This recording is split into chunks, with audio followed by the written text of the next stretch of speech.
in the autumn. But we need a very strong, aggressive, sales-related campaign right now. We need a sales drive which will apply to all sectors of our business, the on-trade, both free and tied, and the off-trade. We need us at the brewer and the licensee and the consumer. And it is only, in my view, if we have an integrated program against all these people that we can be certain of success. In a moment, Michael Hatfield will take you through the Guinness sales figures, and you will understand why we must take firm action now to deal with the unacceptable rate of decline in Guinness business. It was not long ago that Michael Hatfield, Jim Reatchlous and David Hall showed me the proposals you're about to see. I was impressed with the strength. I, and indeed the whole of the park, are committed to the success of this program. It's a promotional plan Guinness has ever run, and it is going to harness all our strengths through production, through marketing, through sales, and across the company as a whole. I therefore want you to listen most carefully to what Michael, Jim and David have to say to you in the next few minutes. Ernest has already referred to the extremely worrying sales decline facing the whole brewery business. Guinness is no exception to the decline. During 1981, in this country as a whole, beer production was down 4.8%. So far this year, that's the period from October 1981 through to the end of February 1982, we're at 8.9%. And the forecast for GB beer production for the whole of the 1981-82 financial year is pretty much the same, nearly 10% down on the previous year. The picture for Guinness is even less satisfactory. Last year, our sales were down 6.6%, and so far this year, almighty 13.1%. In the light of those figures, I think you can appreciate why, in the absence of any media, Ernest was so adamant for a major spring and summer sales drive to put the line. That's the challenge. To safeguard our volume targets this year, we have an immediate sales recovery plan. We must address brewers, licensees, and consumers.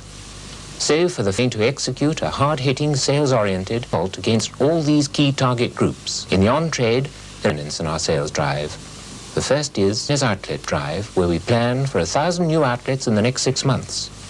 The second is a massive mission covering 25,000 outlets. This will certainly be the biggest promotion ever run by Guinness, and probably be the biggest promotion ever run by any brewer. And why not? After all, Guinness has than any other brewer. The third component in this sales drive is a license which, like the consumer promotion, is very different from the kinds of promotion we have run before. It is also the biggest licensing incentive we've ever run. Finally, we have what we've named the throughput program. This is aimed at our major outlets in all sales areas to which a free keg of draught Guinness, just a giveaway. It's a very important means to an end. It's intended for the customers a period of price reduction on their overall any standard. This is a strong trade in the short term. It's enormous scope for building sales, particularly in the, and perhaps more important than clubs in the middle. Haven't forgotten the off-trade. We've targeted a high-volume Guinness item promote sales. To tell you in detail about the sales drive, here's Jim Reatchlous.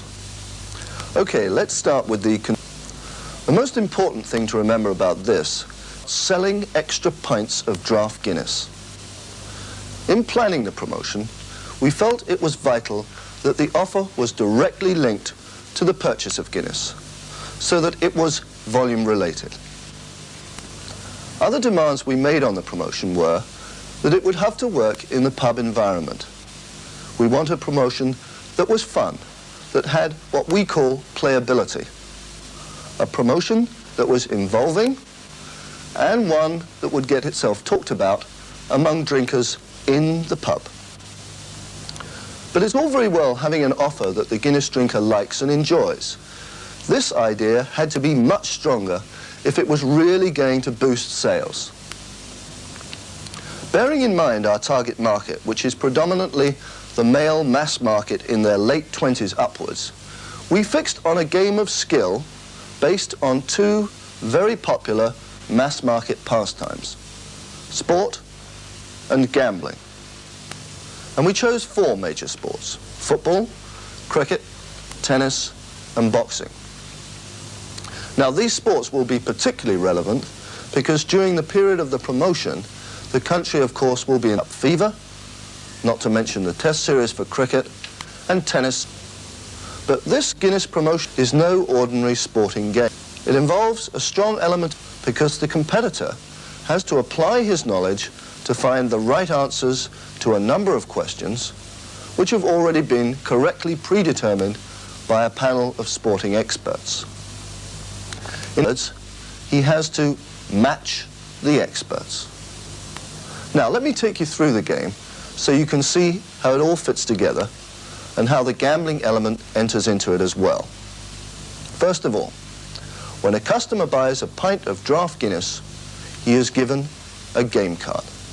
And this is a special giant version which we've made up to demonstrate on. We've called the promotion the Great Guinness Challenge. And you can see we've got the toucan in there to add a little bit of fun. Now, each game card has 4 different games on it.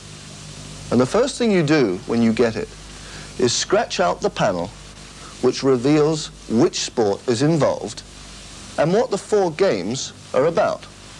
And the game here is football.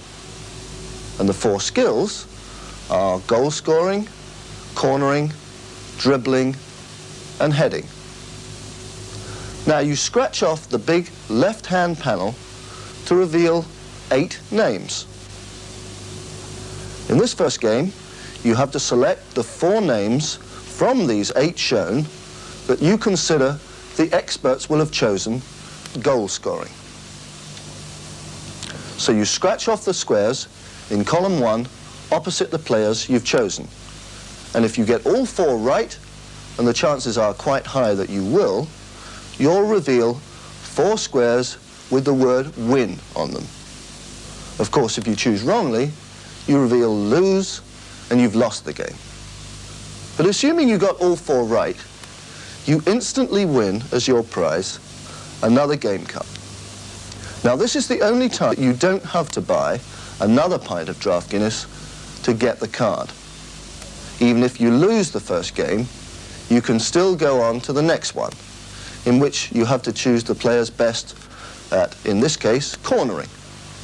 And if you win this, and again the odds are quite high that you will, you're entitled to 20p off your next pint of draught Guinness. Only if you win both the first can you go on to the third column. And this is where the big 4 entitles you to a share of £20,000. Winners in this column have to write in for their prize. But this is the part of the Great Guinness Challenge where the gambling element comes in. At this stage, you can either stick or move on to the 4th column. And if you get 4 wins in this column, you'll win a share of a £30,000 jackpot prize. But if you lose in column 4, you've blown your chances on column 3. All in all, quite a challenge. To give you an idea of the appeal of this promotion, remember that there are over 500,000 prizes to be won. We're producing about 5 million game cards to start with, and each and every one is a potential winner. We calculate that some 250,000 people will win the first game, entitling them to another free game ticket. Similarly, another 250,000 winners will win the second game, the one in column 2. So they'll get 20p off their next pint of draught Guinness. We can't be precise about the number of winners in games 3 and 4, but we have reckoned on up to 50 people sharing the £20,000 jackpot prize, with only 2 or 3 winners going through to win the 4th game, and therefore winning a very big share of that £30,000 jackpot. Let's look again at some of the very positive aspects of this consumer promotion. First, it involves skill, which means that we can legally insist that everyone taking part must have bought a pint of draught Guinness to gain their game card. Second, there are lots of instant prizes and also the chance of several very big prizes. So it's going to generate a lot of interest and activity in every pub up and down the country. We're sure that this game will really take off in the participating pubs, with Guinness notes and discussing the right answers to match the experts. That we will be publicising some of those early winners to build up the excitement of the promotion right from the start. Each of your landlords participating in the promotion will be given game tickets totally free, together with a supporting point-of-sale package. There's also to be a £250,000 advertising campaign, so altogether, Guinness will be certainly making a lot of noise in the marketplace. And I can promise you the story and the excitement are going to come across very loud and clear. Now, it is important to remember that each of these 5 million game cards could be worth 20p off a pint of draught Guinness. So do stress to your licensees that these are no ordinary game cards. They do have a very real value and should not be given out willy-nilly. It's vital that these game cards are given out solely to stimulate further draught Guinness sales. So a card must only be issued when somebody actually buys a pint of draught Guinness. Remember too that this is not like other scratch card promotions. This one has a major difference. It's a sports-related skill game that merely uses the scratch card technique as a means to an end. In fact, it's the first time that this technique has been properly harnessed to a large-scale promotion. And it gives us the opportunity, for the first time, to run the strongest possible volume-related consumer promotion for Guinness. You've heard about the free keg offer we're making to major pubs and clubs, and once again it must be made quite clear that this is not just a free giveaway to our brewery customers. Anyone getting a free keg must commit themselves to reducing the price of a pint of draught Guinness by as much as 10p for a continuous 4-week period. That's the only basis on which we give them their free keg. We're also introducing a new and impressive licensee incentive program. Again, this is based on volume. So it's important that you stress to your landlords that if they run the Great Guinness Challenge promotion successfully, it will increase their chances of winning a major prize in this trade incentive. In this film, we can't actually go into all the details of all these plans, but you will be getting these at your individual sales meetings. But rest assured that we in marketing are putting behind the Great Guinness Challenge we can to give you the support you need. I know the programme is going to exert an unprecedented but as Ernest and Michael have told you, it's vital all our weight to achieve the extra barrels we need if we're to meet our tough sales objective this year. I've been working with Jim and ABM, our new advertising agency, on this sales drive from beginning to end, and I've consistently said that as a sales force we can and will back this sales drive to the full. And I've insisted that our task in selling this promotion is kept as straightforward and clear as possible. We have the commitment of all senior management and group at Park Royal. You will have the best selling aids to help you in the weeks ahead. We're setting up a hotline so that your queries can be answered instantly, and we're also introducing a system through which feedback from the field will be immediate. You'll want to know your own sales targets. These will be given to you at your local sales meetings. But to put them in perspective, let me tell you we're aiming overall for a minimum increase in sales as a result of this promotional package of 31,000 bulk barrels. That's a minimum. We need 50,000 bulks, and we're certainly talking about individual volume increases by your landlords around the 50% level. We've concentrated in this film on the consumer promotion and the free keg offer.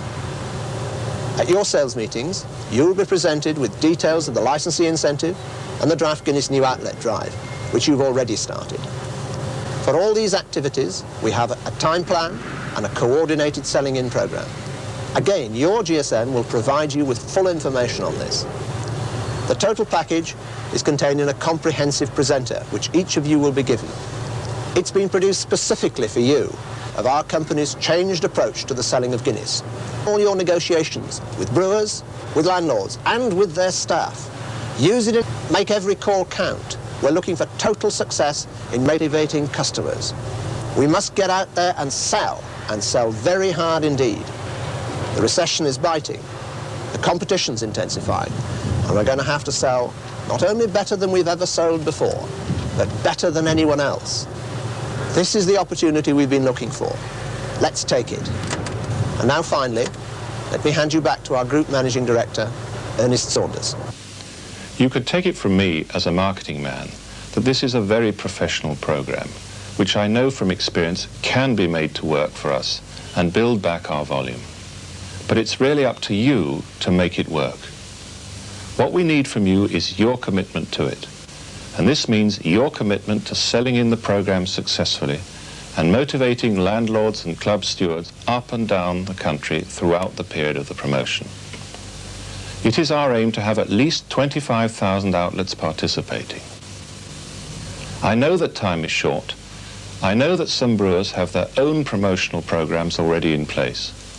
And I know that you are going to be under great pressure, particularly hot on the heels of Watch the Birdie. But these problems are there for you to overcome. Turn them into opportunities. If you have difficulties, don't just write a report and wait. Think positively, act quickly, report back instantly with your suggestions so that we can give you any help you need. It is only by your hard work, your commitment and positive action that we can be sure of the successful implementation of this program.